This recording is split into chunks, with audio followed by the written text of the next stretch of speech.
সবাইকে সামিহা গার্ডেন নার্সারির পক্ষ থেকে স্বাগতম।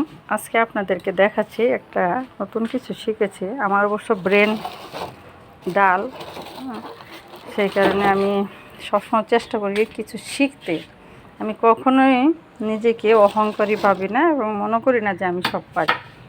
সব জায়গায় দুলনা থেকে কবর পর্যন্ত শিক্ষার শেষ নাই, পুরাটাই শিক্ষাকাল। হ্যাঁ, কিন্তু আমি যে জিনিসটা শিখেছি এটা আমার অনেক ভালো লেগেছে।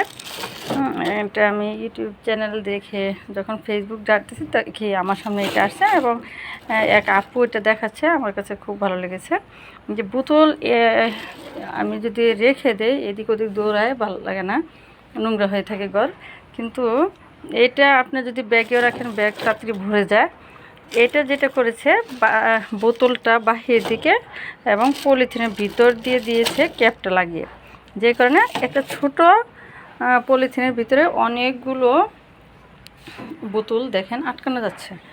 এটাতে আরও অনেকগুলো আমি আটকাতে পারবো। তো আমি যে জিনিসটা শিখি আপনাদের কাছে এটা শেয়ার করি যেন আপনাদের উপকার হয়। এই জিনিসটা আমার ভালো লেগেছে, সেই কারণে আমি এটা ভিডিও করলাম। আপনারাও ইচ্ছা করলে বোতলগুলো এইভাবে রাখতে পারেন। আর ছুটির দিন, আচ্ছা, সবাই ভালো থাকবেন। আমাদের ভিডিওগুলো যদি ভালো লেগে থাকে অবশ্যই আমাদের পেজটিকে ফলো দিয়ে রাখবেন, নতুন নতুন ভিডিও দেখতে পাবেন।